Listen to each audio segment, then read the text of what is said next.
మీ diesel engine కి అస్సలైన dum echo blue.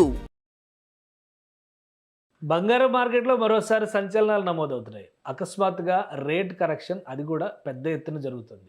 రాబోయే రోజుల్లో ఇంకా మార్కెట్లో ధరలు పడే అవకాశం ఉందంటారు. ఇది ఎంతవరకు వాస్తవం విశ్లేషించేటువంటి ప్రయత్నం చేద్దాం. మనతో పాటు బిజినెస్ అనలిస్ట్ ప్రశాంత్ గారు ఉన్నారు. ప్రశాంత్ గారు నమస్తే. నమస్తే అండి కేశవ్ గారు. ప్రశాంత్ గారు, ఇప్పటివరకు ఏంటంటే ఒక దగ్గర ఫ్రీజ్ అయిపోయింది. ఆ 155, 154 నుంచి 156 మధ్యలోనే ఉంది బంగారం ధర అనే అభిప్రాయం ఉంది. ఒకేసారి మేజర్ కరెక్షన్ జరుగుతుంది, 3-4 వేలు పడిపోతుంది రేట్ అని చెప్పని సంకేతాలు వస్తున్నాయి. ఏంటి మార్కెట్ పరిస్థితి ఎలా ఉంది? మీరు చూసారంటే కేశవ్ గారు, నిన్న అయితే one of the biggest drops అండి గోల్డ్ అండ్ సిల్వర్ కి. ఖచ్చితంగా మీరు చూస్తే December 8, 2025లో ఆల్ టైమ్ లో ఉండే గోల్డ్ ప్రైస్ అండి. ఈ పరిస్థితుల్లో అంటే నేను US డాలర్స్ లో చెప్తాను, $4,180, $4,200 1 ounce గోల్డ్. అంత లోయెస్ట్ ట్రేడ్ గత 6 నెలల్లో ఎప్పుడు కూడా జరగలేదు. ఆ రేట్ కి నిన్న వెళ్ళింది. సో బంగారు ధర ఆల్మోస్ట్ అంటే ఇండియన్ కరెన్సీలో చెప్పాలంటే 24 క్యారెట్ గోల్డ్ 1,50,000, 1,49,000 వరకు కూడా 3,000 to 4,000 కరెక్షన్ జరిగింది.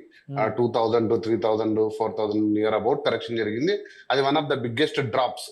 బట్ ఇది దాదాపు అంచనా వేసిందే అండి కేశవ్ గారు. ఏంటంటే February 28 మొదలైన ఈ యుద్ధం ఏదైతే అమెరికా ఇరాన్ యుద్ధము రకరకాలుగా ప్రపంచ దేశాలపైన ఆర్థిక అవసరాలపై, ఆర్థిక విధానాలపై, రేట్లపై అన్నిటి మీద కూడా పెద్ద ప్రభావం చూపించింది. మనం అది కాదనలేని విషయం, ముఖ్యంగా ఎనర్జీ క్రైసిస్ తో. బట్ అది సమస్య పోతుంది అనుకున్న తరుణంలో ప్రతిసారి కూడా మళ్ళీ ఏదో ముందుకు రావడం, తిరిగి ఇజ్రాయెల్ దాడి చేయడం, అమెరికా వార్ను చేయడం, మళ్ళీ సెల్ఫ్ డిఫెన్స్ అంటూ తిరిగి అమెరికా కూడా ఇరాన్ మీద దాడి చేయడం. అసలు ఈ యుద్ధానికి మనకు ముగింపు ఉంటుందా? ఈ గ్లోబల్ ఎనర్జీ క్రైసిస్ కూడా ముగింపు ఉంటుందా? ఎందుకంటే చాలా సార్లు మనం డిస్కస్ చేసుకున్నాం, ఎప్పుడైతే ఎనర్జీ క్రైసిస్ ఉంటుందో అండి, గ్లోబల్ ఎనర్జీ క్రైసిస్, ప్రతి దేశం కూడా ఇన్ఫ్లేషన్ ఎదుర్కొంటుంది. అదే ప్రధాన రీజన్. యాక్చువల్గా ఈ రోజు బుధవారం అమెరికాలో మే సంబంధించిన CPI ఇన్ఫ్లేషన్ అంటారండి, కన్స్యూమర్ ప్రైస్ ఇండెక్స్ ఇన్ఫ్లేషన్ ఈ రోజు బయట పెట్టబోతున్నారు. అది 4.2%. అంటే గత 4 సంవత్సరాల్లో అమెరికా చూడని ఆ మాంద్యాన్ని, అదే ఇన్ఫ్లేషన్ ని ఈ రోజు ప్రవేశపెట్టబోతున్నారు. కాబట్టి ధరలు పెరిగబోతున్నాయి. ధరలు పెరుగుతున్నప్పుడు ఖచ్చితంగా సెంట్రల్ బ్యాంకులు కూడా వడ్డీ రేట్లను పెంచుతూ, ఇప్పుడు మనం చూసాము, మన RBI వడ్డీ రేట్లను సవరించలేదు, తగ్గించకుండా అలానే పెట్టింది. ఎందుకంటే ఇన్ఫ్లేషన్ అధికం కాబోతుంది అనే సంకేతం. కానీ US లో ఏంటుందంటే ప్రొడిక్షన్ ఇంకా వడ్డీ రేట్లు పెంచబోతుంది. వడ్డీ రేట్లు పెంచితే మనకు బంగారు తోటి ఎటువంటి ఇంట్రెస్ట్ రాదు. కాబట్టి ఈ ఇన్వెస్టర్స్ అందరూ కూడా US ట్రెజరీ బాండ్స్ ఇంకా ప్రియమయ్యి, డాలర్ ఆల్రెడీ పవర్ఫుల్ గా ఉంది. అందులోనూ US లో మోర్ జాబ్స్ ఇస్తాము అనే ఒక సంకేతం కూడా వచ్చింది. సో ఇవన్నీ ముఖ్యంగా కారణాలతోటి ఈ ప్రాఫిట్ బుకింగ్ ఒకటి జరుగుతుందండి. ఇంతకు ముందు గోల్డ్ ఎప్పుడు కూడా ఒక ఇన్సూరెన్స్ అసెట్ గా తీసుకొని అలా ఇన్వెస్ట్మెంట్ చేసుకొని ఎప్పుడో ఆర్థిక అవసరాలు వచ్చినప్పుడు, అత్యవసరంగా ఉన్నప్పుడు సెల్ చేసే గోల్డ్ ఈ రోజు ఒక స్టాక్ మార్కెట్ లో టైప్ మనకు అనుకున్న టార్గెట్ రీచ్ అయితే అమ్మేయడం, మళ్ళీ కొంచెం పడిపోతూనే కొనడం లాంటి ట్రేడింగ్ ఎక్కువ అవడం వలన ఈ CPI ఇన్ఫ్లేషన్ కూడా ఈ రోజు రావడం అనే ఒక సంకేతం తోటి ప్రధానంగా ఇప్పుడు జరిగిన కరెక్షన్. కాకపోతే దీనికి అంతర్లీనంగా చూసుకుంటే US ఏదైతే ఎనర్జీ క్రైసిస్ ఉందో అదే ప్రధాన కారణం. ఎందుకంటే అది సమస్య పోకపోవడం వల్లనే మనం గత 3 నెలలుగా బంగారం ఎంత ఒడిదుడుకులు పోతుంది. 1.20 చూసాము, 1.45 వరకు చూసాం. ఒక దశలో మీరు నేను 1.40 దగ్గర కూడా డిస్కస్ చేశాం. మీరేంటంటే 1.40 నుంచి ఇంకా కిందకి పడుతుందా, నిలబడుతుందా అంటే మళ్ళీ తిరిగి పడుతుంది. ఎందుకంటే బంగారం సహజంగా ఆ యొక్క గుణం ఉంది. ప్రపంచ దేశాల్లో అందరి దగ్గర చాలా ఎక్కువగా నిల్వలు ఉన్నాయి కాబట్టి అంత ఈజీగా పడిపోయేది కాదు. బట్ కాకపోతే సామాన్యుడికి అర్థం కాని రీతిలో ఉంది. కొనాలా వద్దా, ఇది నిజంగా నిలబడుతుందా, ఈ బంగారం మీద మనం పెట్టుకున్న మోజు నిజంగా మా పిల్లలకు కానీ ఫ్యూచర్ లో భవిష్యత్తుకు ఉపయోగపడుతుందా, లేదా క్రాష్ అయిపోయి మన ఆస్తుల్ని హరిస్తుందా అంటూ ఉన్న అంచనాలని అవి ముందుకు పోతుందండి. ఏ ఆర్థిక నిపుణుడు కూడా ఖచ్చితంగా ఇది అని చెప్పలేని స్థితికి బంగారు చేరుకుంది. కాకపోతే నేను ఎప్పుడు చెప్తున్న విధంగా చెప్తున్నాను, స్థిరమైన వాల్యూ ఎప్పుడు గోల్డ్ ఉంటుందండి. మరి అంతగా 140 కంటే కింద పడిపోయే ప్రైస్ అంటే ఒకటి, ఇప్పుడు ఈ ఇన్ఫ్లేషన్, ఇంట్రెస్ట్ రేట్స్ రివిజన్, వీటి ఫలితంగా 1,20,000 వరకు కూడా తగ్గే ఛాన్సెస్ ఉంటాయని ఒక ప్రచారం జరుగుతుంది.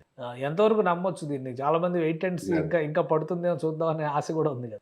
4,000 అంటే నేను ఒకటి చెప్తున్నాను, నా అంచనా కాదు, నేను శాస్త్రీయంగా చెప్తున్నాను. ఎందుకంటే నాకంటే పెద్ద సంస్థ అయిన సిటీ గ్రూప్ వారు నిన్న ఒక ప్రెడిక్షన్ ఇచ్చారు. ఈ 6 నెలల్లో బంగారం అనేది తిరిగి $4,500 వెళ్తుందంటే 1,70,000 వరకు వెళ్ళొచ్చు. అంతకు మించి వెళ్ళకపోవచ్చు డిసెంబర్ అనేది. ఇంతకు ముందు అంచనా 2 లక్షల నుంచి 2.5 లక్ష ఉండే అంచనాన్ని సవరించి 1.70 1.80 వరకు వెళ్తుంది అనేది ఒక అంచనా. అది ఎక్కడ కూడా మారలేదు.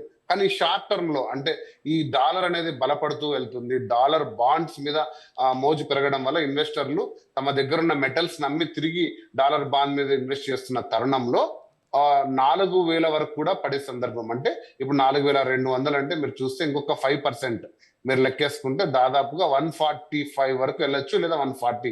కేశవ్ గారు 1.20 అనేది ప్రొడిక్షన్ ఏ సంస్థ కూడా చేయలేదు. అది గోల్డ్మెన్ సాక్స్ కావచ్చు, సిటీ గ్రూప్ కావచ్చు, ఇంకొకరు కావచ్చు, లేదా ఆర్థిక గోల్డ్ ని ఒక 3 years గా నేను నిశ్చితంగా పరిశీలిస్తున్న విధానంగా కూడా నేను చూస్తే 120కి అయితే గోల్డ్ వెళ్ళే అవకాశం లేదు. మీరు చూడండి 145కి వస్తే మళ్ళీ ఎవరైతే ప్రాఫిట్ బుక్ చేసుకున్నారో వాళ్ళే వచ్చి తిరిగి మళ్ళీ మెటల్ మీద ఇన్వెస్ట్ చేసి మళ్ళీ 155 166 లో ఖచ్చితంగా దాన్ని ప్రాఫిట్ బుక్ చేసుకునే అవకాశం ఉంది. కాబట్టి 120 అయితే అసలు అటువంటి అంచనా ఎక్కడా లేదు. నేను కూడా దాన్ని నమ్మద్దని చెప్తాను. సో ఇప్పుడు మీరు ఇండివిజువల్ బయర్స్కి ఏం చెప్తారు? ఖచ్చితంగా రైట్ టైము. మీరు ఇప్పుడు ఈ 1 month కింద వెయిట్ చేస్తే మీకు దాదాపు 140 to 145 మధ్యలో కూడా దొరికే అవకాశం ఉంది. మీరు ఒక పెద్ద ఇన్వెస్టర్ అయితే కనుక ఈ పీరియడ్ ని క్యాష్ చేసుకోవచ్చు ఖచ్చితంగా. మీరు ఒక స్మాల్ టైమ్ ఇన్వెస్టర్ లేదా ఒక మోడరేట్ లేదా మీడియం అపెటైట్ ఉన్న ఇన్వెస్టర్ అయితే గోల్డ్ స్కీమ్స్ లో తరచూ కొనుక్కుంటూ వెళ్ళండి. ఖచ్చితంగా దాన్ని మాత్రం ఆపద్దు. గోల్డ్ అనేది మీ అసెట్స్ లో ఖచ్చితంగా 10 to 15% పెట్టండి. ఈ ఒడిదుడుకుల్ని మీరు ఎటువంటి పరిస్థితుల్లో కూడా చూడొద్దు. ఎందుకంటే ఇవి ప్రస్తుతం టెంపరీగా ఎనర్జీ క్రైసిస్ వల్ల, యుఎస్ ఇరాన్ యొక్క యుద్ధం వల్ల, లేదా డాలర్ బలపడుతున్న సంకేతాలు, ఇన్ఫ్లేషన్, వీటి కారణాలు వెళ్తుంది. కానీ గోల్డ్ తిరిగి తన ఫామ్ ని ఖచ్చితంగా తెచ్చుకుంటుంది. అప్పటి వరకు మీరు కొంచెం ఓపిక్ గా ఉండాలి. ఈ అవేర్నెస్ ఏదైతే ఈ నాలెడ్జ్ ని మీరు పెంచుకొని మీ డెసిషన్స్ ని కరెక్ట్ గా చేసుకోండి అని చెప్తాను. రైట్ సార్, థ్యాంక్ యూ విశ్లేషణ అందించినందుకు. ఇది మార్కెట్లో ఉన్నటువంటి పరిస్థితిని బట్టి బంగారం ధరల్లో మరికొంత రివిజన్ వచ్చేటువంటి అవకాశం ఉంది. అయితే 1,40,000 నుంచి 1,45,000 కంటే తక్కువకి దిగేటువంటి అవకాశాలు అయితే కనిపించట్లేదు అంటున్నారు. రాబోయేటువంటి రోజుల్లో inflation effect, interest rates revision జరిగితే కనుక బంగారం పైన ఒక స్థిరత్వం వచ్చే అవకాశం ఉంటుంది. అలానే నవంబర్ డిసెంబర్ నాటికి బంగారం ధరలు యథావిధిగా 1,70,000 వరకు చేరే ఛాన్సెస్ ఉన్నాయని విశ్లేషిస్తున్నారు ప్రశాంత్ గారు. ఇది స్పెషల్ డిస్కషన్. Keep watching.